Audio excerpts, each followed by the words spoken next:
Welcome to the island of Capri.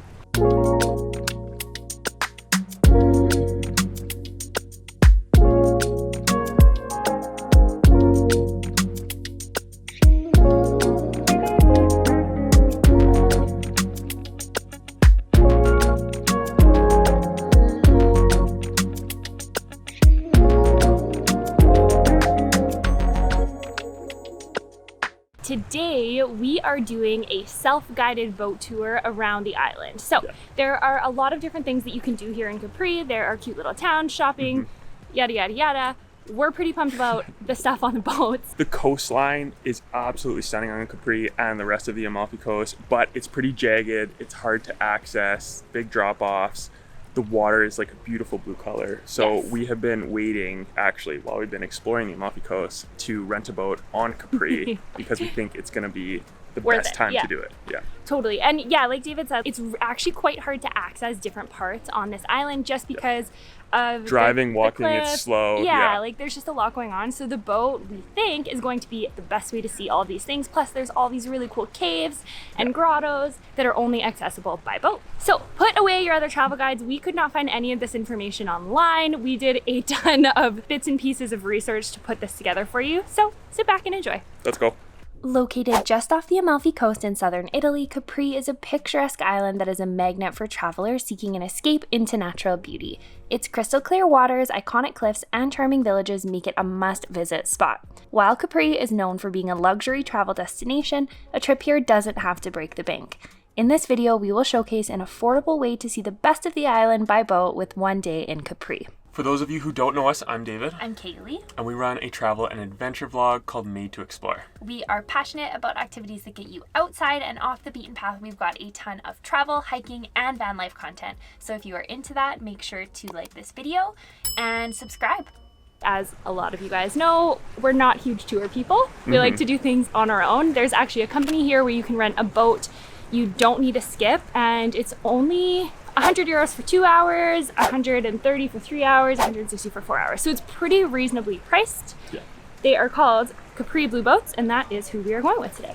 We're currently just waiting to get the boat. Yeah, we got here pretty early. This boat rental company is in Marina, which is just outside of Capri on the south side of the island. We walked here from our hotel in Anna Capri, which took approximately 1 hour, but you could also take a taxi or rent a scooter to get here. We do have an Italy travel guide for adventure lovers that covers all of our favorite places in Italy. From the best hikes in the Dolomites to renting your own boat to explore the Amalfi coast, this guide has everything you need to know. Covering places like Venice, Rome, Florence, Cinque Terre, Amalfi, Capri, and the Dolomites in detail, let us take care of all of the research so that all you have to do is show up and enjoy. We have already got a ton of great feedback on this guide and cannot wait to share it with you. We will link it below. Make sure to check it out. All right, it's all ours. Let's go. Woo-hoo! From Marina Piccola, we took off counterclockwise around the island towards Faraglioni. These three rock formations, which rise up out of the ocean, are a quintessential picture of Capri. The scenery here is incredible, and there is even an opening in one of the towers large enough to boat through.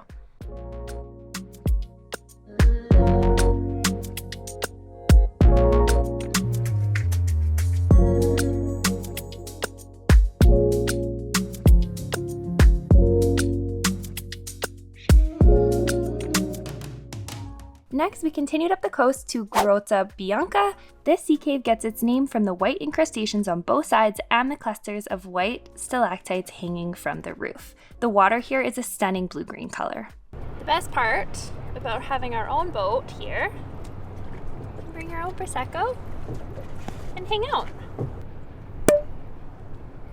From this area, you also have a view of the Arco Naturale. This arch is the remains of a collapsed grotto, and it's fascinating to see from the ocean. It is also possible to hike here from Capri town if you want a closer view. If you wanted to continue around the entire island, you would cruise by Marina Grande next. This is the main port of Capri with colorful shops and a bustling atmosphere. We didn't end up going all the way around the island for a couple reasons. Number one, our boat's slow. They don't cruise, they're wooden boats. They don't cruise fast. And we didn't want to go past the really busy marina on the other side. There's not as much along that side as well, so we didn't see the need to. Yeah, it's just like less to see. We wanted to spend more of our time in kind of the best parts. Yeah. The most beautiful spots, the most quiet parts. So if you want to go all the way around, you can. It would definitely probably be 3 or 4 hours going around of constant driving. So we just wanted to hang out, check out some grottos, go for a swim. If you continue counterclockwise, you would reach the Grotta Azzurra. This is without a doubt the most famous area in Capri. While many people choose to visit, here's why we didn't.